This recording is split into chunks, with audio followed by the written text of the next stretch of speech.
The UFC makes their profits from fights that fans want to see. Now this usually comes from the fighters promoting their fights and pretending to be enemies and disliking each other, pretending to be rivals. Everybody does it, and you'll see pretty much every single fight. Each opponent will have disdain for each other, and then they will hug at the end of the fight. However, the biggest money rivalries are the ones that have legitimate hatred. And there's none bigger than this one. This all started back in 2010 when Brock Lesnar was running rampant through the heavyweight division. Brock Lesnar faced a more technical fighter than himself in Cain Velasquez. In Cain's corner was Daniel Cormier. Cormier wasn't even in the UFC at this point. And here is where Daniel Cormier and Jon Jones first interacted backstage. He looked down on me and started to make derogatory comments. One of my guys said, hey, the Cain Velasquez is wrestling coach. I told him, hey man, I hear you're a wrestling coach and I bet you I could take you down. He got pretty defensive and I walked away feeling pretty awkward. And ever since then, he's had this personal vendetta against me. Daniel Cormier, an Olympic wrestler who started his fighting career at 30 years old in Bellator. He was no spring chicken, but he would defy all the odds and get to the top of the UFC, but we'll get there. During this time, Jon Jones was just bulldozing through his opponents and becoming the UFC light heavyweight champion. And in 2013, despite his age, DC's unbelievable fighting skills would catch the eye of Dana White. And Jon Jones would not be happy about it, tweeting disparaging remarks about DC. But the UFC would make sure to keep in the back of their head, DC against Jon Jones would be a pretty good fight. And this would come to fruition a year later when Alexander Gustafsson had to call out of his fight. A suitable replacement? Daniel DC Cormier. And the heat was turned up to a whole nother level. Not only a lot of trash talk was happening, but also a lot of actual fighting. But actually, a little bit of the fight would turn physical. It all started by a face-off, and DC would push him by the throat. Jones would throw out the first punch, and chaos would ensue in the lobby of the MGM Hotel and Casino. Even the DC fight would get delayed as Jon Jones would go ahead and get injured, and this would get in the way even more than it usually does, because both of them would be in hot water with the Athletic Commission because of the Media Day brawl. They were forced to apologize. I just really want to sincerely apologize. So I'd like to apologize to the commission. My bosses at the UFC, Dana and Lorenzo. I am sorry for my part in the action. But the UFC hoped those would be all the roadblocks that would get in the way, and from now on, the fight could happen. Right?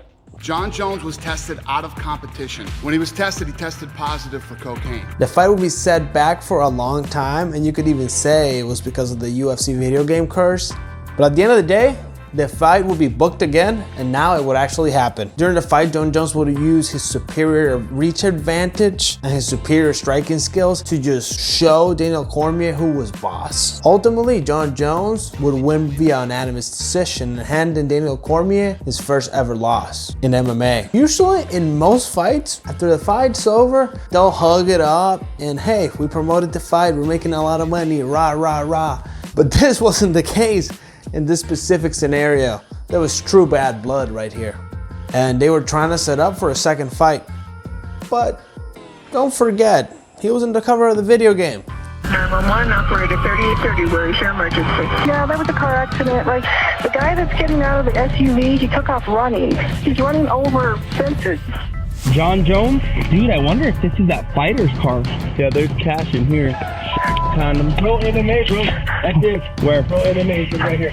Yep. Well, he is. And a day later, police say they still haven't talked to Jones. John, give us a call. We just need to talk to you, man. But now the man who many call the best pound-for-pound mixed martial arts fighter in the world is fighting felony charges that threaten to knock him out. I am here to accept full responsibility for what happened, for my actions. It was undoubtable that Jon's actions were gonna have consequences, and those in the fighting world came in the form of getting stripped of this world championship, and this would be the perfect opportunity for DC to rise in the rankings. Fighting Anthony Johnson for the vacated belt, and he would rise to the occasion and become world champion. Jon Jones' suspension would come up, and there was talks of an actual rematch about to happen, and it was finally set to take place at UFC 197. And the press conference was full of hatred. You could tell that both fighters just didn't like each other still, even after all of this. Are you the biggest? Am I the biggest you have ever met? You want me to suck your like you told me? No, you are the biggest pussy I've ever seen. How disrespectful to come out here with that belt. It shows that he thinks there are no repercussions for his actions. Could someone bring Daniel some Kleenex, please? Thank you.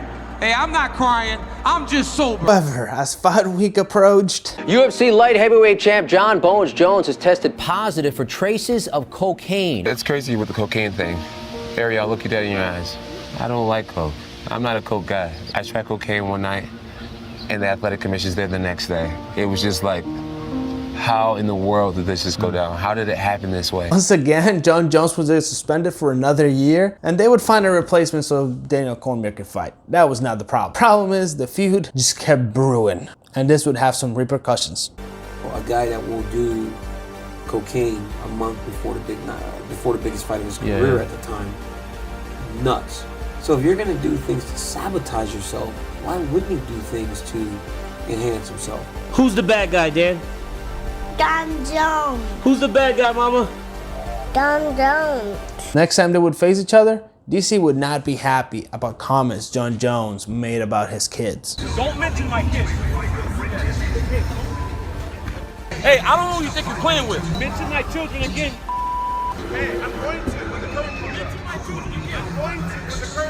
Just a second ago, we almost went at it back behind the curtain, so. You know what happened behind the stage? He's a and he said something about my kids, so I smacked him in the face with a water bottle. Oh, yeah, you yeah, you threw a word. Yeah. You know what you are. Hey, he just said he's back, right? But is he back? To be the. Are you back, junkie? I'm back. Make Christmas cards now because the belt's gonna be gone, Daniel. It's gonna be. You're gonna have to show me. I already did. You're gonna have to show me. I already did. What's that? You're like a crackhead with a suit on. I could look like a crackhead with a suit on, but I've never been a crackhead like you, though. I love it. The videos of you crying and all that. Oh yeah, I was crying. Oh, I saw you crying too when you got tested positive for steroids. Oh yeah, but you were crying when you got popped for steroids. You cried too when you got popped for steroids, young man. And the rematch would finally actually take place. And Jon Jones used his technique to control the action.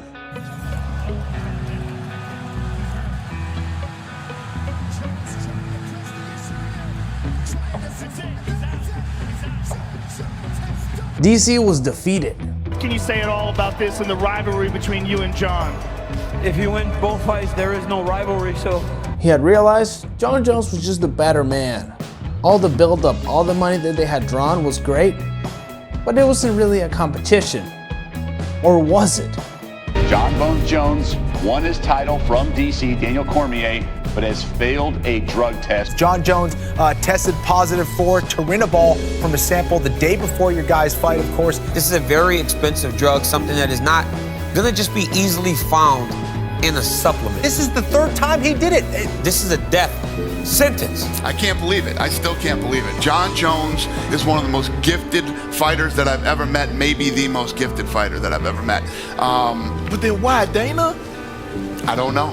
As far as I'm concerned, Cormier would be the champion. I mean, if the only guy he's ever lost to in his whole career is Jon Jones. Jon Jones is the best I've ever seen. But how are you getting caught?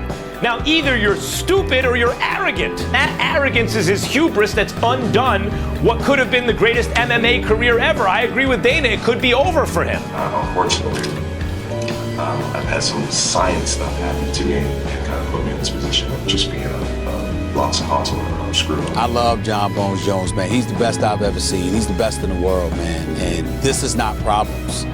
This is trying to get an unfair advantage if this is indeed true. And it's inexcusable. I get the belt back. He disqualified himself by taking a steroid before the fight. It might be the end of his career. So to talk about his legacy, it's probably the end of his career. You have to take personal responsibility. Yeah, you can call me many things. You can call me a little bit of a party boy or a wild guy or knucklehead, but the cheater is something that I would never, ever commit to. The fight would be ruled a no contest, Jon Jones' image would be ruined, and things would be sort of fair for DC. Once Jon Jones returned for the light heavyweight belt, DC had already moved on and become world heavyweight champion. And he had no interest in facing Jon Jones again. I mean, and honestly, who would? You got beat by him twice, let's just leave it at that.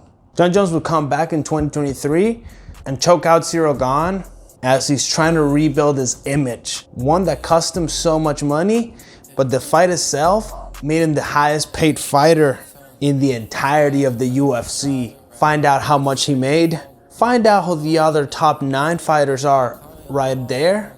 Or you can watch an entire video about the rise and fall of Jon Jones. And I'll see you in those videos. See ya! Yeah, it's all on the coat. Ballin' now, skirt down. All of these diamonds sold. Bought them for me, but they're yours now. You could drink it, but take it slow. Ballin' for you, falling for you.